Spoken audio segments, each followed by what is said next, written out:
Bonjour à tous, ou plutôt good morning, en ce premier morning de Canal Trans-Martinique, deuxième édition. Depuis hier soir 19h, vous vivez cette grande aventure avec nous, on vous en remercie. Bonjour Ludovic Collet. Bonjour Ludivine. Comment ça va? Écoute, super, hein, ça y est. On y est? On est dedans? On est dedans et je te sens euphorique depuis tout à l'heure. Il faudra que tu nous parles de cette euphorie, évidemment. Bonjour Christophe Malardet. Bonjour Ludivine. Comment ça va bien? Et bah pareil, je suis un peu sur le même hauteur que Christophe. Voir un peu plus haut parce que toi, t'es parti courir très tôt ce matin. Ouais. Et t'as voulu être plus proche des coureurs qui, depuis 3 heures, eux, ont donné le coup d'envoi. Comment ça se passe à ton avis, toi qui connais l'ambiance au départ? Et bah 3h du matin, première difficulté Sainte-Anne, la montagne Pelée. Clair de lune, on sait qu'ils ont 3 heures de nuit jusqu'à 6h du matin. Il y avait des bonnes conditions météo. Donc, tiens, on voit les images d'ailleurs du départ de ce matin. Mais ce qu'il faut dire aussi, Christophe, c'est qu'avant de donner le départ, il y a plein de choses qui passent dans vos têtes, à vous les coureurs. Pour certains, bien sûr, il y a de l'angoisse. Certains sont assez rassurés. Là, ça se voit d'ailleurs. Il y a de l'euphorie, mais voilà, quand on regarde les visages... Il y en a qu'on voit souriant. Voilà, c'est ça, c'est est-ce qu'on est capable d'aller jusqu'au bout? Et là, c'est la libération. Là, c'est chaud. Ah, là, c'est la libération, voilà. Le mot libération, c'est vraiment le mot. C'est-à-dire que depuis, ils sont là depuis le début de la semaine, les métros, les Martiniquais préparent ça depuis longtemps. Et c'est vrai que le coup de feu donné, bah voilà, on est parti dans l'aventure et on se plonge rapidement dans la nuit. On quitte la ville et puis là, du coup, on se retrouve face à soi-même, même si on est dans le peloton. Et puis c'est parti. Et surtout, ça part direct dans la difficulté. Ouais. Voilà, Ludivine avec cette particularité dans le trail de voir cette farandole de lumière. Exactement, voilà, les lumières frontales super, comme toi sur le plateau pour moi. Merci. Et il y a une toute petite erreur, évidemment, vous le savez, c'est de Grand-Rivière qu'on est parti à 3h ce matin et non 3 rivières, évidemment. Et donc on voit, c'est beau, on dirait une retraite au flambeau avec toutes ces lumières. Voilà, c'est ça, mais c'est surtout que là, c'est la difficulté. Là, on vient de voir Renaud Rouanet. La difficulté, c'est prendre, Christophe, 1300 mètres de dénivelé d'entrée. Alors ça, c'est la première difficulté, effectivement, pour les premiers de bien partir et de partir dans le groupe. On a vu que ça bouchonnait un petit peu. Donc, pour le cœur du peloton aussi, être patient, pas s'affoler, pas essayer de doubler sur les côtés pour gagner 2-3 places et perdre beaucoup d'énergie. Donc, faut être très prudent. Il est là, notre réunionnais canadien. On va en reparler. Voilà, donc on attaque les zones techniques là, Alexandre avec des cordes. Alors d'entrée de jeu, c'est parti assez vite. Est-ce qu'on les voit esquiver là? Parce qu'on voit qu'ils esquivent quand même des choses. Il y a quoi? Il y a des rochers, il y a des cailloux. C'est quoi l'univers? Il y a une corde. Alors la montagne Pelée, c'est un volcan avec des grosses dalles très très glissantes là-haut. Des marches qui sont très hautes. Il y a une marche qui est tellement haute qu'ils ont mis une échelle pour la franchir. Carrément. Ouais. Donc tu vois, je sais pas si on peut toujours appeler ça une marche, mais effectivement là-haut c'est assez technique.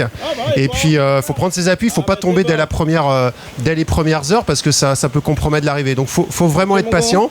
Et puis cette difficulté justement de prendre la corde à plusieurs. On voit que la corde bouge parce qu'il y en a deux qui la saisissent. Celui qui est au milieu forcement, il est un peu embêté. Il est un peu en galère. On est bien d'accord. Donc il faut vraiment faire preuve de patience. Ouais. La concentration, j'imagine pas trop de chute pour l'instant dans la montée. Alors l'idée c'est de pas avoir trop de chute, mais effectivement ça peut arriver vite. La chute elle est assez imprévisible sur ce type de terrain, c'est très très glissant. Donc non, il faut vraiment faire preuve d'une très grande prudence. Niveau mental, on se dit quoi pour là faire un bon départ, Christophe? Et comme je te disais, il faut vraiment pas s'affoler.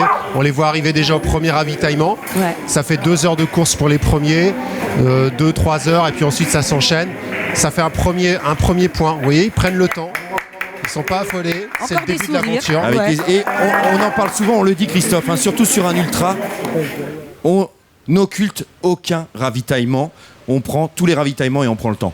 Ah ça c'est évident, c'est la base, c'est-à-dire que voilà, sur un trail on est en autonomie complète, il y a les ravitaillements, mais entre 2 ravitaillements qui peuvent être longs, c'est-à-dire on ne voit pas un ravitaillement pendant 2 heures, 2 heures et demie pour les plus lents, donc il faut vraiment repartir recharger avec le nécessaire en eau, on prend le temps de manger, on soigne aussi ses petits bobos, sur certains points il y aura des lieux de vie, c'est-à-dire qu'on aura un sac complet pour se rechanger. Comme des oasis.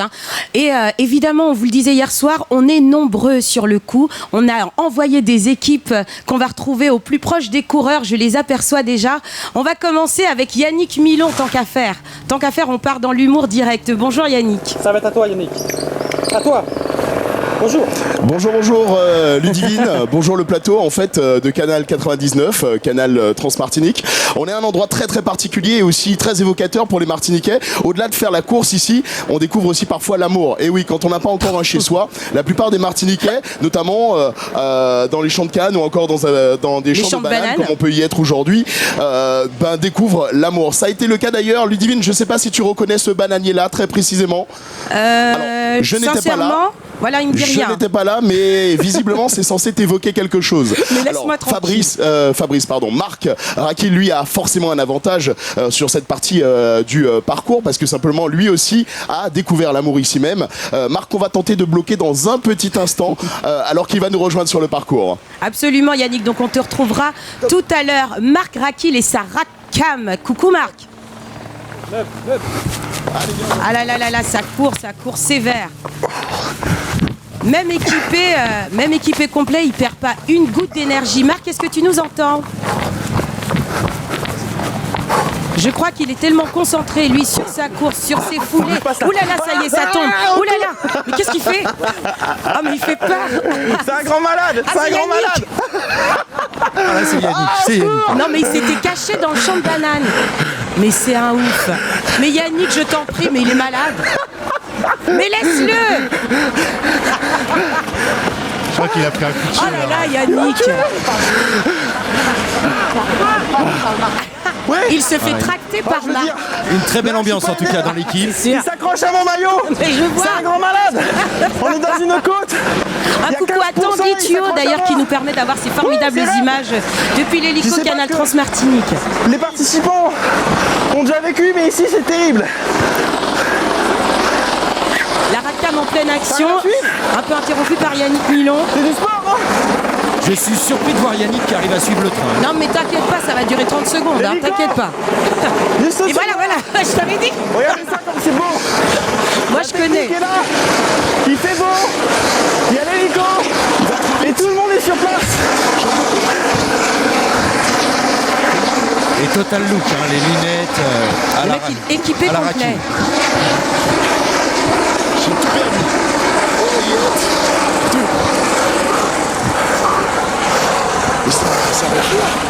On sent qu'il fait chaud, Marc, on sent qu'il fait chaud et on est de tout cœur avec lui. Ouais, et je crois que ça sera la grosse difficulté de la journée, Christophe. Hein. Sur la seconde partie, c'est annoncé très très chaud. Des conditions plus chaudes que l'an passé. Salut tout le monde. Avec beaucoup plus d'humidité. Salut Marc. Le pauvre. Tu nous as largués. Mais on te retrouvera. Mais oui, on te retrouvera, Yannick, c'est sûr, tu prends ta voiture et normalement tu pourras le rejoindre d'ici la fin de l'après-midi. Il y a évidemment donc Yannick, Marc qu'on vient de voir à l'instant, mais on a également Andy Thomas qui lui perturbe les coureurs, il est vraiment très très proche de coucou Andy. Absolument, coucou Ludi, coucou Ludo et Christophe, bonjour à tout le monde. Effectivement, je suis ici dans la section qu'on appelle Roche Carrée. Alors pour la petite anecdote, on est arrivé ce matin, il y a une belle côte, vraiment, on est à peu près à 70 km de l'arrivée ici et il y a une belle côte qu'on va essayer de vous faire vivre. Franchement, ce matin, Marc était avec moi et il avait déjà du mal puisqu'il y a des cordes à monter un peu plus loin, donc cette partie va être vraiment difficile. On est en place. Sur le ravito, des pâtes de fouilles, des barres céréalières. Les personnes sont déjà arrivées, ils ont mis en place tout cela. On sera ici pour vous faire vivre effectivement cette montée au plus près. Et je crois que Yannick ne pourrait pas faire cette montée, copain. Qu'est-ce qu'il est méchant, camarade, alors. Andy, évidemment, on croise les doigts pour toi parce que je pense que toi aussi, tu auras un petit peu de mal à franchir cette côte. Non, écoute, je me suis entraîné pour ça, je vais te le prouver. La voiture sera devant et moi je serai au plus proche des coureurs. D'accord, ça marche Andy, on te retrouvera donc tout à l'heure. À tout à l'heure Andy. Ludovic. Oui, Ludivine. On va se retrouver bien sûr avec la tête de course. Je crois que tous les coureurs ont appris de l'année dernière, surtout ne pas laisser partir Eric Lavry tout seul, ce qu'il a essayé de faire d'ailleurs en début de course avec le clair de lune, les conditions fantastiques cette nuit, pas de pluie comme la saison dernière, donc c'est parti un petit peu plus vite, mais les garçons derrière n'ont rien lâché. Antoine Guyon est là et d'ailleurs je crois qu'il a repris la tête, maintenant il est passé devant Eric Lavry. Alors là, il y a une course très dense en fait qui se joue. Autant l'an passé, Eric s'était envolé, que là, on retrouve 4 garçons en 5 minutes à Saint-Joseph. Donc il y a, comme tu le dis, Antoine Guillon qui est passé en tête, qui est avec notre Québécois Florent Bouguin. Absolument. Et ça, c'est la belle surprise de la journée, parce que il avait des prétentions hier, il était assez confiant, mais le voir à ce Eric, niveau, il c'est l'avait surprenant. pressenti aussi. Et Eric l'avait pressenti. Troisième, c'est Alexandra Yekin, aussi une autre surprise, mais qui est largement le niveau pour être dans ce groupe. Et puis la quatrième, c'est Eric qui est là aussi. Et donc 5 minutes à Saint-Joseph. Il reste, ils vont bientôt se retrouver du côté d'Andy sur la Roche Carrée. Absolument. Donc encore une grosse difficulté. Tu parlais passé, je crois, du côté même de Roche Carré. Excuse-moi de t'avoir coupé. Mais t'inquiète. Et Antoine est en tête, et je crois qu'il a maintenant 9 minutes d'avance sur notre ami réunionnais canadien. Voilà, Florent, l'homme au bandeau. L'homme au bandeau, Absolument. exactement. Donc c'est Antoine qui semblerait avoir les jambes de feu d'Éric Lavry la saison dernière. Et on parlait, c'est vrai, tout à l'heure, à l'instant d'ailleurs, de leur départ. 3h du matin, c'était chaud et on y était. Regardez.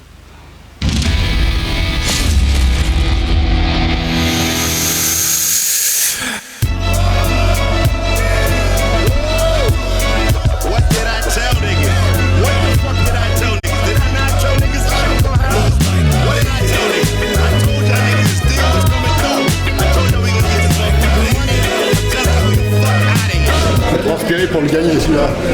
Vous allez reconnaître le Vauclin aujourd'hui, bien boueux, ça va être super. Bon, ceux qui n'aiment pas le soleil tant mieux, mais ceux qui n'aiment pas la boue, oui, ça va être galère, je pense. Bon, s'il pleut un petit peu, moi ça me dérange pas puisque j'adore la pluie, j'adore les terrains gras, mais bon, la foudre sur la montagne coulée, si on peut l'éviter de l'avoir cette année, ça serait bien. Ben oui, il n'y a pas de crabe où je cours, il y a de la neige. Il faisait moins 15 degrés lorsque je suis parti du Québec, puis là on vient un peu à la chaleur pour faire un beau défi. Je m'attends à beaucoup de souffrance physique, et puis voir jusqu'où la limite mentale peut aller. Non, la transe, il faut être un petit peu fêlé, je pense. Sur le trail, ça va. Je pense que je vais m'éclater sur le trail. Ça ira. Cette année, il y a encore du haut niveau. Si je veux maintenir ma 4e place, ça risque d'être dur, mais bon, voilà, c'est à moi de gérer. Mais j'espère que la forme sera là aussi le jour.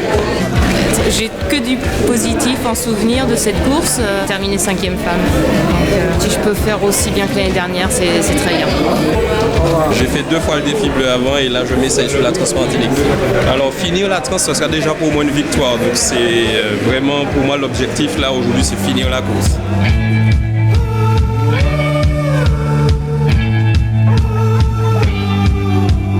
Mon objectif, clairement, je te dirais, c'est la finir, en toute honnêteté, parce qu'il y a 10 jours de ça, je savais pas que si j'allais encore y participer, j'étais arrêté par les médecins. Donc si je peux la finir, si je peux avoir du plaisir, c'est mon objectif. I will do the Delphi Bleu and he will do the Transmartinique. I want to be a finisher.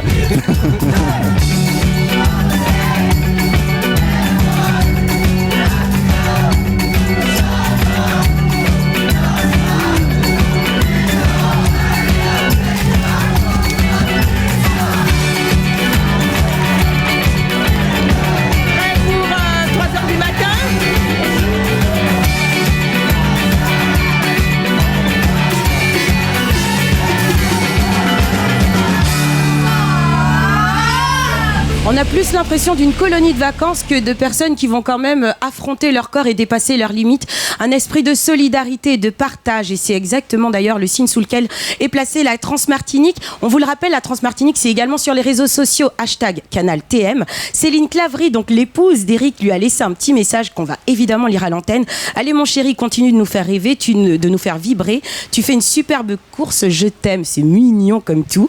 Et puis danse avec la Trans. Ludovic ressemble trop à Jean-Marc Généreux. C'est 16971 qui te laisse ce message, Ludo. J'achète. Tu achètes. La solidarité, on espère bien que vous la continuerez à la maison.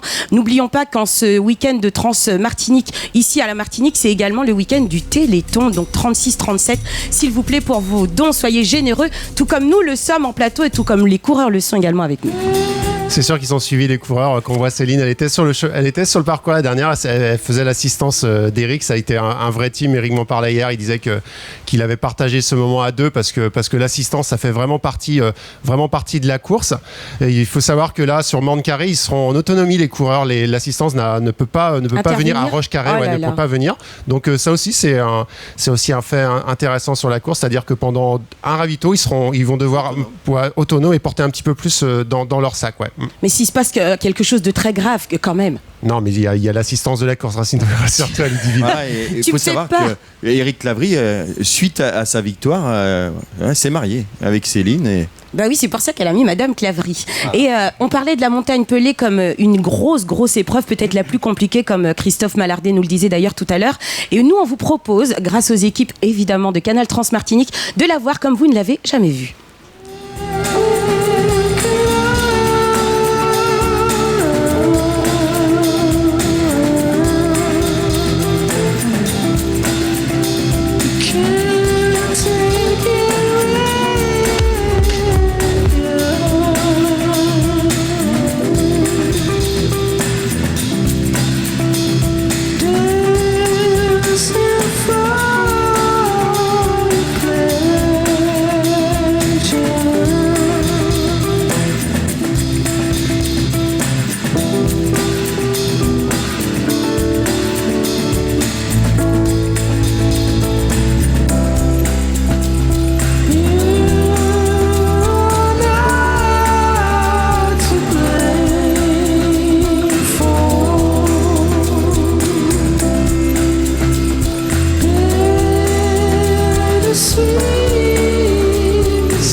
Viennent d'arriver. Ouais, et t'as attaqué à quel moment? Alors je crois que là on a balancé sur il direct. a attaqué au 45e kilomètre, je sais pas si vous m'entendez, il a attaqué au 45e. Et là depuis, il était seul depuis combien de temps? Donc il est seul depuis plus de 28 km. 20 km. Et comment tu te sens là? La chaleur, est-ce que tu arrives à gérer la chaleur? Oui, ça va. Je temporise un petit peu là en ce moment. Ouais. Pour essayer de passer le plus gros de la chaleur. Ouais. Et puis, oui, il faut engager sous la semelle parce qu'on est quand même qu'à la moitié. Et si ça revient derrière, il faut que je puisse rallonger un peu. T'as le temps pour faire une petite pause interview? En marchant. En marchant, il a le temps en marchant. Je vous passe le relais, les gars. Ouais, je vois ton pronom de dossard d'Eric. Oui. Motaïve, tu tiens jusqu'au bout? Bah, j'espère, ouais. En tout cas, je vais continuer sur un bon rythme. Et puis, ouais, faut pas se laisser, faut pas mollir en tout cas, parce que derrière, je pense que c'est pas très loin. Et puis on est qu'à la moitié. Il y a quoi comme musique dans ta tête quand tu marches? Voilà, j'en ai pas. Je me concentre sur la trace et puis sur mes sensations. Parce qu'avec la chaleur, il faut être vraiment à l'écoute de soi. Quand tu parles de sensations, c'est les brûlures, les irritations? Non, c'est le bien-être général. Quand je bois, veiller à ce que ça passe bien. Donc il faut que je gère mon rythme en fonction de mes sensations. Mais bon, là je suis quand même assez prudent depuis une heure à peu près. Et ça revient pas, donc c'est pas mal. Bon, si jamais tu craques, j'ai un maillot de finisher à vendre. 150 €. Non mais je craque jamais. Hein. Bon courage Antoine. Bon, moi je craque par contre. Waouh! Ouais, ça c'est une C'est une vérité, Ludivine. Oui. Ce garçon ne craque jamais. Je crois pas, moi, l'avoir vu. Alors, ça a dû arriver, Christophe, peut-être dans ta mémoire. Je me rappelle pas avoir vu Antoine abandonner sur une course. Ben non, moi j'ai pas plus de mémoire que toi sur ce sujet. Je pense qu'il a jamais abandonné. Antoine, il est connu dans le milieu pour faire des courses sages, des courses parfaites, on va dire, parce qu'il revient souvent de l'arrière. Il est très très patient et il fait des courses où il récupère les garçons et il finit souvent vers la tête de course. Ça lui a coûté peut-être parfois des victoires, sa prudence, parce qu'il a souvent été placé. Aujourd'hui, il est déjà devant, mais vous voyez, il est lucide, un discours très très positif. Il est concentré sur lui-même, sur ses sensations. Ça c'est important, c'est-à-dire qu'on court pas contre les autres, on court avec soi-même et avec ce que l'on a et ce qu'on peut donner à ce moment précis. Il se projette déjà sur la suite du parcours. Il le connaît, il a gagné 2 fois la Transmartinique, Antoine, donc il sait où il va. Mais voilà, c'est typiquement l'attitude à avoir pour aller loin, c'est-à-dire je ne me préoccupe pas de savoir si ça craque devant, s'ils vont revenir. Il a dit, si ça revient, c'est pas grave. Bah oui, voilà. Absolument, lui il est concentré sur lui-même, comme tu le disais, Christophe, et il disait avoir beaucoup chaud, donc de bien s'hydrater. Et c'est vrai que les conditions météo, comme tu le disais tout à l'heure, sont assez rudes pour la course. Ouais, on le voit, son t-shirt est très très humide. Là, dans l'endroit où il est, là, il fait très très lourd. Et puis toute la suite jusqu'à Sainte-Anne, ça va être ces conditions-là très très pesantes, beaucoup d'humidité. Alors combien ils boivent par heure? C'est à peu près 600-700 millilitres heure. Donc vous multipliez ça par 15 heures de course pour Antoine. Donc voilà, ça brasse énormément de liquide. Mais il faut au minimum ça, parce que, et puis quand ils arrivent sur des points de ravitaillement, ils se rafraîchissent avec de l'eau fraîche. On va y aller. Les conditions météo idéales, alors quelles sont-elles? Parce que l'an dernier il pleuvait. Alors on retrouve Andy. Andy qui a rejoint. Je suis à côté d'Antoine. Antoine, cette montée qui a commencé, on le voit. Le temps pas trop difficile pour aujourd'hui. Si, il fait lourd. Donc il faut faire attention, parce qu'avec cette chaleur, c'est la lourdeur surtout, donc il faut faire attention à l'alimentation, attention au rythme. Et ça se passe bien globalement. Ça se passe mieux que l'année dernière pour l'instant. Effectivement, on te sent en forme. On va arriver à ce ravito Roche Carré. Qu'est-ce qui va se passer là-haut? Je pense que je vais me méfier de la montée du Mont Carré. Et puis ensuite, il faut que j'arrive au Vauclin en étant bien. On fera le point à Vauclin surtout avec le dernier marathon, en fonction des écarts, qui s'est revenu ou pas. On verra si je peux voilà, signe des grands champions, je sais pas, Ludivine, si tu te souviens avoir été courir et pouvoir faire un discours en même temps. Non, déjà je ne me souviens pas avoir été courir, Ludovic, donc comment te dire? Alors c'est une zone d'observation là. On voit bien qu'il parle du dernier marathon après le Vauclin, c'est-à-dire qu'il y a une zone de transition. À partir de Saint-Joseph, ils sont sortis de la jungle tropicale. Ils sont partis là sur une zone qui reste encore difficile, avec Roche Carré, puis ensuite le Lamentin, le François, puis à François, derrière le François, il y a le Vauclin, encore une très très grosse difficulté. Et puis ensuite, c'est vrai que on rejoint la mer et ça devient plus facile, et il se projette déjà un peu là-dessus, c'est-à-dire je temporise un peu parce que sur la fin il faudra courir vite. Vous voyez le classement s'afficher à l'antenne et on va rejoindre Marc Raquil et sa Raccam. Hello Marc. De quel côté se cache-t-il? Ça va très bien, ça va très bien. J'ai croisé le premier concurrent et là je cherche les autres. Pour l'instant j'ai noté les écarts. On est à 3 minutes et 30 secondes d'écart. J'essaie de rejoindre les concurrents numéro 2 et concurrents numéro 3. Ok. C'est pas trop dur pour toi, Je suis bien sûr à contresens de la course, donc c'est plus facile, ça fait que descendre. Ouais. Mais c'est quand même intense. Oui, c'est dur. J'avoue que là, c'est dur et j'ai pas fait 70 km. Là, tous les concurrents sont dans le dur. Mais c'est super agréable, mais bon, je pense que les participants vont souffrir de la chaleur. Il fait très très lourd. Et je pense que ça va être un grand souci aujourd'hui, la chaleur à gérer. Alors des conditions inversées par rapport à l'an passé. L'an passé, la montagne Pelée, c'était sous l'orage, sous la pluie, des conditions très très difficiles dans la jungle. Et puis la seconde partie avait été entre guillemets un peu plus clémente. Cette année, on a vu la montagne Pelée de superbes images, tout découvert, en pleine lune. Donc ils ont vraiment apprécié. Je suis dans la bananeraie. On te voit. Voilà, il s'est arrêté. Ouais, voilà, il fait rejoindre, son mais je crois propre, qu'il y a voilà. déjà À beaucoup tout à l'heure. d'écart. Heureusement À que ça tout à descend, l'heure. Marc. Hein. Il y a beaucoup Je te d'écart. jure. Et pour rebondir, en tout cas sur ce que vient de dire Christophe, merci à toute l'équipe de Canal Transmartinique pour les images qu'on vient de voir tout à l'heure. Qui Ces sont sans images précédent. magnifiques de la Alors, Antoine- montagne pelée. C'était Antoine qui superbe. arrive au ravitaillement. On va voir le temps. Vous voyez, on va chronométrer le temps qui va. Ah, on peut déclencher. qui va c'est passer. rapide. Ah ouais, c'est Ça sera moins de très 4 très minutes. rapide.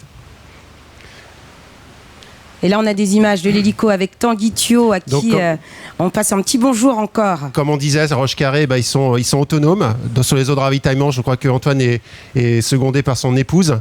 Mais là, il va devoir Anne se débrouiller est tout là. seul. Donc, il a 2 flasques de 500 millilitres qui remplit d'eau plate, eau fraîche.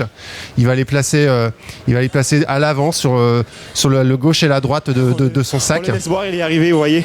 Il a bien géré cette montée. Il m'a dit que Un peu essoufflé, elle la dit. difficulté, c'est vrai la chaleur. Il va devoir gérer. Il me semble que les poursuivants sont à 4 minutes, mais vous voyez un peu de coca, de l'eau, le temps de remplir le petit sac. Il ne faut pas qu'il soit trop lourd. Il me l'a dit. Et là-haut, comme je vous disais, des cordes qu'il va falloir grimper. Il m'a dit que c'est une partie qu'il sait difficile. Il est en pleine gestion. C'est vraiment gestion du temps qu'il va passer ici sur ce ravito afin de repartir. Alors le petit sticker qui vient d'ouvrir là et que le bénévole met dans l'eau, c'est de la boisson énergétique en poudre, donc qui dissout dans l'eau et qui lui donne l'énergie nécessaire pour avancer. Ce sont des glucides, ce sont des sucres rapides et des sucres lents qui lui permettent d'avancer tout au long de la course. Il mange une banane, alors je pense qu'il va pas manger la totalité de la banane, mais une demi-banane. Et puis là il prend vraiment son temps. Ouais, il pèse, il sait ce qu'il faut faire, il se fait assister. Et Antoine, Christophe Le Guivin me disait il y a quelques temps, après avoir fait sa belle 3e place avec Christophe Le Sceau au Tor des Géants, 330 km et 54 000 mètres et 24 000 mètres de dénivelé, il me dit plus rien ne me fait peur. Maintenant d'avoir passé 74 heures sur le terrain, un 130 ou un 160, je le maîtrise parfaitement. Bien J'ai sûr. découvert des choses sur 330 que je connaissais pas et maintenant je me connais vraiment parfaitement. Ah, il a repoussé ses limites, c'est sûr. Et évidemment, on le retrouve dans la prudence que Christophe... Voilà, vous voyez, ça y est, il est reparti, ça s'est fait simplement, il n'y a pas eu d'énervement, il s'est confié. Voilà, on voit Florent. Voilà.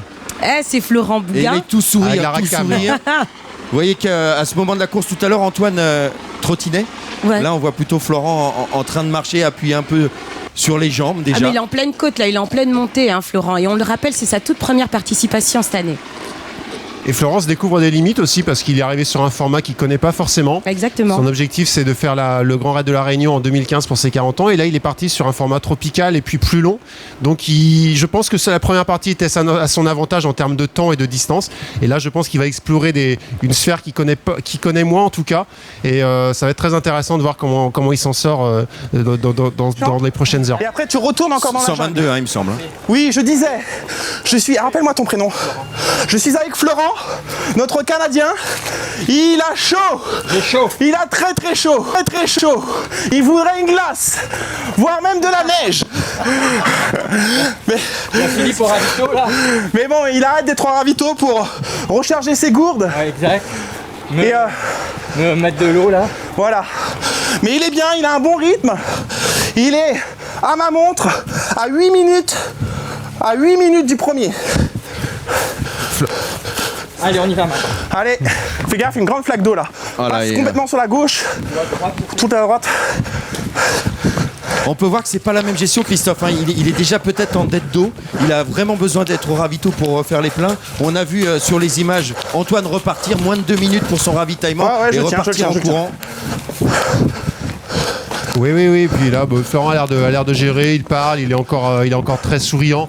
Donc je pense aussi qu'il maîtrise. Et puis il sait qui est devant. Donc il n'est pas non plus inquiet. Je pense qu'il connaît la valeur d'Antoine. Donc il n'essaye pas de le suivre. Ça doit vraiment lui changer. Il faut savoir que Florent, quand même, l'année dernière, il a gagné le championnat des États-Unis de course de raquettes. Donc forcément de marathon, son format. C'est pas vraiment la même discipline. C'est pas vraiment la même discipline. Ça reste de la course à pied, mais les univers sont un petit peu différents. Oui, c'est vrai. Ça fait 15 ans qu'il a quitté la Réunion. Maintenant, il est habitué au froid et à la neige. Et forcément, on s'habitue à tout. Ah, on se s'acclimate. réacclimater, c'est pas exactement. évident. Mais garde le sourire, Florent, la même patate qu'hier soir. Alors, quand on regarde comme ça, on se dit, bah, c'est quand même pas une grosse course. Là, il marche. Il est deuxième, il est marche. Donc, que font les autres derrière? Il faut savoir que le trail, c'est de la course et de la marche. Il faut savoir gérer son potentiel. Et la marche fait partie du trail et de la discipline. Et donc, voilà, il faut pas... Du temps de récupération, voilà, peut-être. Temps de récupération, essayer de lisser les difficultés, c'est-à-dire dans cette petite bosse, pas trop forcer pour avoir ensuite des regrets ou d'attaquer son capital physique.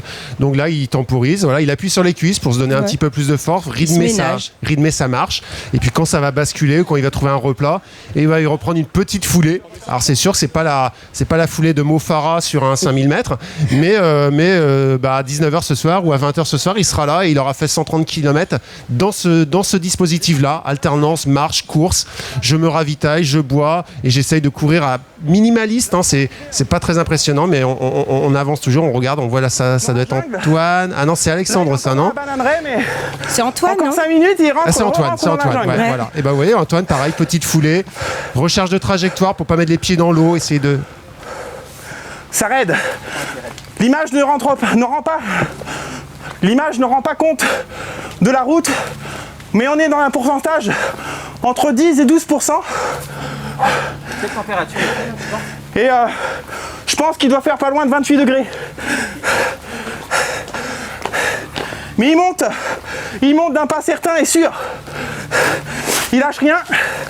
Il connaît son écart. Il sait qu'il a 8 minutes du premier. Mais bon, c'est rien du tout. Sur une telle distance, c'est rien.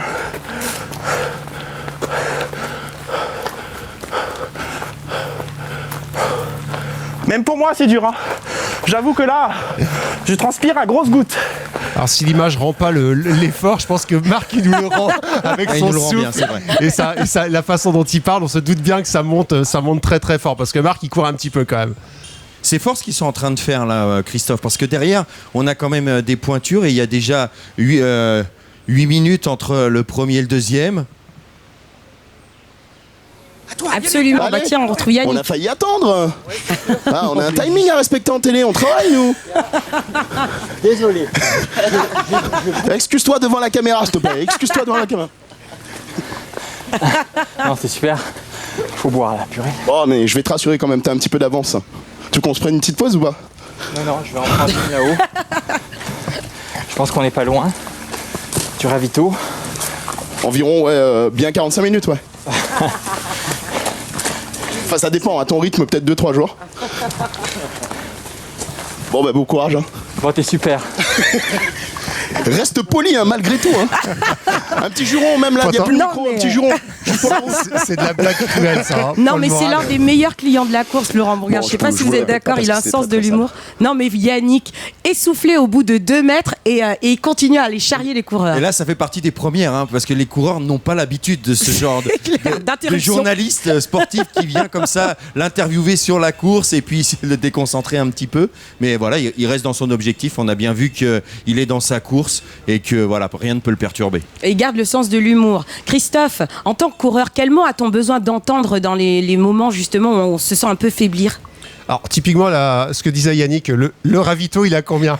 Si tu lui dis 45 minutes, ça l'achève. Ah ouais, voilà, alors il faut toujours avoir un discours qui rassure. Positif, voilà, ils sont à la recherche des kilomètres souvent, c'est encore loin, combien de kilomètres il reste.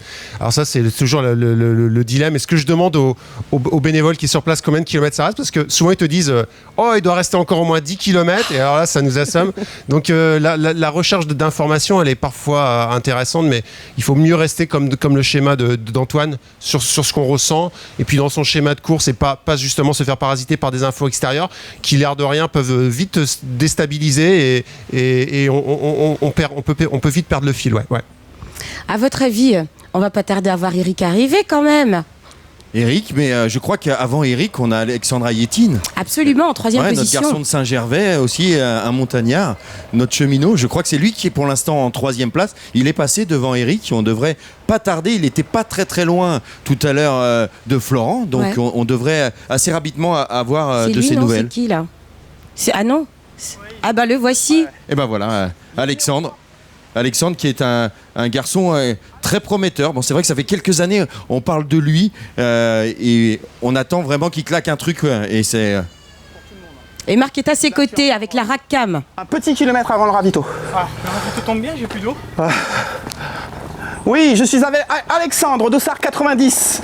Dossard 90, Alexandre, qui se trouve à 3 minutes du deuxième et à 15 minutes du premier. Il souffre également de la chaleur. Ouais, il se trouve en surchauffe. Il a déjà plus d'eau. Et il attend avec hâte le réapprovisionnement pour recharger ses gourdes. On boit excessivement. Ouais, ils boivent plus que prévu. Ils boivent vraiment plus que prévu. Ça peut être un vrai souci pour Alexandre de faire 1 kilomètre sans eau. Ça dépend combien de temps il a l'eau. Km dans les pattes. On écoute Marc. Tu vas passer encore une grosse difficulté. Ouais. Avec les cordes. Avec les cordes, ouais. Et après, je disais, il allait encore passer une grosse difficulté après la bananeraie avec les cordes. Et après, ça va être roulant. Alors, je sais pas quel type de coureur tu es. Si tu t'es amusé dans la première partie ou si tu vas commencer à t'amuser seulement. Je me suis amusé dans la première partie parce que dans la jungle, on était au frais, alors j'en ai profité pour être au frais. Et là, du coup, on empathie, c'est sûr. Mais regarde. Pendant qu'il y en a qui travaillent, il y en a qui dorment. C'est n'importe quoi. Regarde le Yannick là. La chance. Il bronze tranquillement. C'est pas sérieux. Ah, mais c'est clair. Ah, moi je crois qu'Antoine l'a cuit tout à l'heure. C'est bien, c'est bien. Je vais te sauver. Mais il a plus d'eau. J'ai plus d'eau. Il a plus d'eau. Oh, il est gentil, Alexandre. Pas de bouche à bouche. Ouais, c'est un grand signe de lucidité. Hein. Allez, Quand tiens, on commence Alexandre. à plaisanter en tant que coureur, c'est qu'il est là, il est T'as présent. 4 minutes devant toi le deuxième. On peut pas se plaindre, hein. Matière de non-assistance à personne en danger, ça va. Hein. C'est extraordinaire quand même de voir qu'on arrive à garder le sens de l'humour alors qu'on imagine que c'est compliqué. Moi je les vois, je sais pas du tout comment j'aurais pu m'en sortir.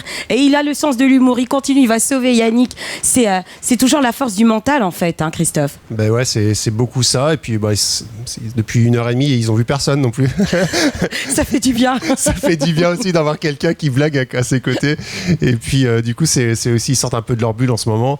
Et je pense que ça leur fait du bien de voir Yannick, de voir Marc, de voir Andy, parce que voilà, ils sortent un petit peu de leurs sensations, on leur redonne le moral. Là, je pense qu'Alexandre tout seul sur cette partie, sachant qu'il n'avait pas d'eau, je pense qu'il aurait commencé à broyer du noir. Là, Marc lui a redonné un peu confiance, lui a donné aussi la situation, 1 kilomètre de l'arrivée. Bon, bah voilà, c'est du ravito, donc c'est pas très loin. Je pense que du coup, ça l'a aidé. Ouais. Exactement, il se dit qu'il peut le faire et qu'il va y arriver. On doit faire un petit point. On va faire un petit point sur la tête de peloton. Voilà, Antoine qui nous fait mentir, Antoine qui a pris les choses en main, il est devant. Voilà, et Florent bien sûr, Florent Bouguin, on en avait parlé hier, deuxième à 8 minutes, et puis 3 minutes derrière Alexandre Ayetine. Moi j'ai un petit peu peur pour Alexandre, parce qu'on dit souvent que quand on a soif c'est déjà trop tard. Et voilà, il est en dette d'eau déjà. Et voilà, j'espère qu'il va vite arriver au ravitaillement et pouvoir se refaire la cerise.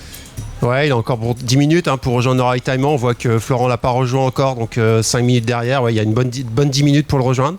Ça va pas être simple. Effectivement, c'est 20 minutes sans boire, sous ces températures, avec le niveau d'effort qu'ils font. Ça peut vraiment créer une grande difficulté. Donc je pense qu'il va peut-être prendre le temps de bien récompenser cette dette hydrique au prochain ravitaillement, mais parfois c'est déjà trop tard. Ouais. Parce qu'on en a vu beaucoup encore cette saison, avec des problèmes de déshydratation assez sévères, de coureurs devant partis vite et qui ont moins bien géré. Et on dit souvent qu'un athlète bien hydraté, c'est un athlète à l'arrivée. Ouais. Et donc j'espère qu'il va pouvoir refaire les niveaux assez rapidement. Ouais, on le souhaite. Et effectivement, la déshydratation, en forme ou pas en forme, une fois que c'est enclenché, on peut plus faire grand chose à part s'asseoir sur le bord du chemin et puis demander de rentrer. Voilà. On voit Florent qui arrive, ça y est, là, au ravitaillement. Salut Florent, il arrive. Alors c'est pas le Canada pour le coup. Je t'ai vu souffler, il fait chaud. Tu te sens comment? Ouais, j'ai chaud là, je boue. Il va falloir que je m'arrose un peu là parce que c'est ça là, je boue, donc on contrôle la température. Hormis ça va, mais il faut faire attention. Ça peut vite finir en gros problème cette affaire-là, donc on fait attention. Tu t'attendais à trouver ce genre, un tel niveau de difficulté sur une course comme ça, puisque on le rappelle, tu découvres un peu. Ouais, je découvre, oui je m'attendais, mais tant que t'es pas dedans, tu t'en rends pas compte. Donc j'en chie là, c'est pas mal. C'est bon. Il va donc passer et donc se ravitailler. Vous voyez du monde hein, même sur ce ravito. Le panorama est absolument extraordinaire des chevaux. On arrive dans cette habitation. Je vais laisser Florence se restaurer. Il est à peu près à 8 minutes, semble-t-il. Salut Florent. Allez. Bon. Tu fais mal? Non, ça va. Non, ça va? C'est un pote parce qu'il était chez moi. On va lui donner quoi alors exactement? Qu'est-ce que je vais donner? Dire moitié eau. Moitié eau? Les moitiés coke. Ouais, d'accord. S'il te plaît. Ok, pas de problème. Il demande un peu d'eau. Vous allez lui donner quoi exactement? Eh ben, de l'eau normale avec un petit peu de coca. Avec moitié coca. D'accord, pas de problème. Pareil dans l'autre. Oui, je suis content parce que il a logé à la maison pendant la semaine. Et on a beaucoup parlé. Donc du coup, je suis super content. C'est de l'eau gazeuse? Non, de l'eau plate. Non, il demande de l'eau plate, c'est important. Florent, on voit une petite blessure. Qu'est-ce qui s'est passé? Oh, ça c'est... je sais même pas en fait. Il sait même pas. Voilà, il est dans sa course, sûrement une petite épine. En tout cas, il gère bien. Pour la suite, Florent, comment ça va se passer? Là, on va y aller tranquille. En fait, je fais ma course. Comme je te dis, je gère. Faut que je contrôle l'ébullition. Puis on va voir. Là, puis on verra bien ce qui va se passer. Là, je fais ma course. Il est concentré, on le sent, il fait sa course, il arrive au ravito, on va le suivre, voilà ce qu'on peut dire pour l'instant ici, Roche Carré, au ravito, je le rappelle, kilomètre 70 avant l'arrivée. Voilà, il trouvait le juste milieu, Christophe Ludivine, ça c'est difficile de récupérer une fois les minutes égrenées. Il faut prendre le temps pour un ravitaillement, mais il ne faut pas en perdre trop non plus, parce que chaque minute perdue sur Antoine, il faudra aller les rechercher. Il faut trouver le juste milieu, et ça, c'est pas simple. 15 minutes. Mais surtout, il ne faut pas tronquer le ravitaillement, donc il fait bien là ce qu'il fait, Florent, de se rafraîchir, baisser la température du corps, par justement en s'aspergeant, ça baisse tout de suite, on se rafraîchit, on a une sensation de fraîcheur qui devient intéressante et on sent que dans ces mots je bouge, c'est lourd, et ben voilà, quand il va repartir, il va se sentir un petit peu plus léger. Mais effectivement, sur le discours des 2-3 premiers, déjà on se rend compte qu'il y a des très très très grosses conditions. Et quand on pense à tout le peloton là qui est dans le dur, hein, parce qu'ils sont tous dans la jungle tropicale, parce que eux sont sortis, ils ont fait Saint-Joseph, ils ont encore Roche-Carré, mais ils ont fait le plus dur. Le gros du peloton n'a pas passé Saint-Joseph et dans la jungle. Et derrière, attaquer ça, je pense que ça va être une très très très grosse journée pour l'ensemble du peloton. Et il va falloir être prudent et faire preuve de sagesse, et puis pas tronquer les ravitaillements, bien repartir. Il n'y a pas de précipitation, on prend pas le bidon à la volée, mais voilà, il va repartir, il aura mis 3 minutes maximum, 3 minutes sur 15 heures de course, même s'il y a 10 ravitaux, même si on perd 20 minutes sur l'ensemble des ravitaux, c'est pas bien grave, parce que passer le ravito en catastrophe et oublier de remplir, c'est l'abandon assuré. Donc voilà. Un petit pincement au cœur quand même, de ne pas encore avoir vu Eric Lavry et que Marc ne l'ait pas encore croisé avec sa Rackham. Hein. Ouais, c'est les premiers signes. Hein. L'année dernière, des jambes de feu. Est-ce qu'il gère ? Est-ce que lui aussi craint la chaleur? Est-ce qu'il se dit qu'il va rattraper, parce qu'on sait qu'il a une vitesse de pointe assez importante, ouais. Donc est-ce qu'il espère attaquer plus tard quand la température va baisser, ou tout simplement est-ce qu'il est dans le dur? On ne le sait pas encore. Et vous voyez sur le poignet de Florent à droite, il le consulte là. Non, il lave la main, mais sur le côté il a sa feuille de route qui est affichée sur le poignet. Il connaît toutes les difficultés, il connaît où sont les... Alors ils ont des GPS, donc ils savent les distances qu'ils ont parcourues, et puis ça lui permet aussi de savoir à combien il est du prochain ravitaillement, combien de dénivelé il y a entre chaque dénivelé. C'est ce que l'on monte et c'est ce que l'on descend, qu'il y a entre les points de ravitaillement. Donc il sait vraiment où il va à chaque moment. Et ça aussi, un trail, un ultra trail, on pense pas à Sainte-Anne aujourd'hui là. Là, il pense step by step. Exact. Je vais au prochain ravitaillement, et au prochain ravitaillement, je dois pas être beaucoup plus fatigué. Et ensuite, je vais au prochain et au prochain. Si on pense à Sainte-Anne, on n'y rêve pas, parce qu'on fait les choses à l'envers. Et donc là, il prend son temps et dit maintenant, il faut que je me prépare, je remplis mon sac. Et la prochaine étape, c'est le Lamentin. Et donc d'ici là, je prends le nécessaire et j'avance avec les forces du moment, parce qu'il peut aussi y avoir des changements de situation. Oui, parce qu'il faut se rappeler qu'on est parti à 3 heures. Il y a à peu près 16 heures de course. Ils sont partis pour 138 km. Absolument. Il va falloir et c'est se sa toute dépasser première jusqu'au participation bout. à Florent, Voilà, on le rappelle. on est à mi-course à peine. C'est-à-dire les premiers sont à un peu plus de 60, 70. Les derniers sont à 26 km du départ. Voilà, il y a encore énormément Le plus dur faire. est à venir, non? Et donc, il va falloir passer toute cette journée difficile. Alors, Florent qui repart du ravitaillement, 4 minutes 20 pour faire le ravitaillement. Antoine a mis 2 minutes, mais il y a quand même quelque chose qui est intéressant, c'est qu'il repart avant qu'Alexandre arrive. Et ça pour le moral d'Alexandre, s'il avait vu Florent ravito juste partir, Alexandre, ça lui aurait donné du mental. Boost. Ouais. Exactement. Et là, non, il le verra pas. Donc, bien sûr, on va lui dire, il est pas loin, il vient de partir. Mais le fait de pas le voir, c'est pas la même chose. Avec Alexandre qui arrive aussi ici sur ce point ravito, on l'a vu, Florent juste devant qui vient de repartir. Comment ça se passe pour toi, Alexandre? Là c'est très dur, il fait très chaud, j'avais plus d'eau. Je suis content d'arriver au ravito. Et devant il est pareil que moi. On est en difficulté avec la chaleur là. Ouais. Et j'ai hâte de boire un coup là. La stratégie pour la suite après le ravitaillement, ça va être quoi? Aucune idée. On va faire en suivant monter, c'est très raide là-bas. Puis après on verra bien derrière, en fonction de la chaleur. Ouais. Je suis obligé de ralentir à cause de la chaleur là. Très bien. Il fait très chaud. On l'a compris, il fait très très chaud, c'est le moment de se désaltérer, il avait plus d'eau, il va tout récupérer et repartir à moins d'une minute de Florent que vous avez vu partir à l'instant. Absolument. Ouh, j'en ai des frissons. J'ai hâte. Rien n'est fait.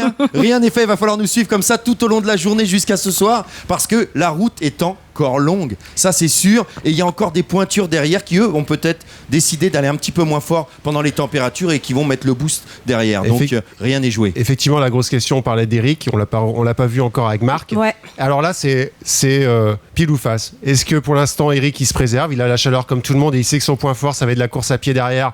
Et donc, il va rattraper tout ce petit monde et il va vraiment envoyer du lourd comme l'an passé? Ou, à l'inverse, est-ce que déjà, il se sent pas dans un grand jour? Est-ce qu'il glisse tranquillement mais doucement vers l'arrière du classement? On peut pas juger actuellement. Alors là, par contre, vous voyez, c'est quand même un signe. Alexandre qui se repose, qui s'assoit. Je pense qu'il a vraiment pris un gros coup de chaud là, sur les 20 dernières minutes. Ça, c'est vrai. Et quand Andy disait qu'il va partir une minute derrière Benoît, non, je pense que là, il va partir plutôt 7-8 minutes derrière. Et je suis pas sûr qu'il reparte avec la même fraîcheur que Benoît. Donc... ouais, voilà. D'où l'importance de nous suivre dès 13h sur les checkpoints toutes les heures parce que voilà, il va y avoir des rebondissements, ça c'est sûr, rien n'est fait. 3 garçons partis très vite devant. Alors on sait qu'Antoine se gère et connaît le parcours très très bien. Les 2 autres derrière, voilà, c'est des spectatives. Pour l'instant, ils connaissent pas forcément le terrain. Ils ont très très chaud. Et puis derrière, il y a quand même des Formule 1. Renaud Rouanet, attention à Renaud Rouanet, Stéphane Brognard, Éric Clavry, Pascal Leray. On a Lionel Trivel. Attention, c'est des garçons qui peuvent revenir de l'arrière. Donc suivez-nous. Venez nous rejoindre. Ils peuvent envoyer du bois et évidemment vous serez là à partir de 13h les checkpoints donc avec Ludovic Collet et Christophe Malagré. On se retrouvera également en prime time ce soir à 18h30 pour l'Ultramag. Vous connaissez déjà votre rendez-vous rediffusé évidemment sur ATV à partir de 23h et puis la course c'est aussi sur les réseaux sociaux #CanalTM. On a Pat qui dit allez la team ne limite on ne lâche rien et Salomé allez papa Dossard 268 tu es mon champion gros bisous. N'hésitez pas soyez avec nous. Des breaking news également de possible, si tant est qu'il se passe quelque chose. Évidemment, on est là au cœur de l'action, on ne bouge pas, on est à côté du plateau, ici à Sainte-Anne. On doit intervenir, on interviendra, on va tout vous raconter. Restez avec nous, vivez avec nous l'aventure de la Transmartinique. 138 km de bonheur, de souffrance, de dépassement. On compte sur vous. Et c'est ça, Canal Transmartinique, à tout à l'heure. À bientôt.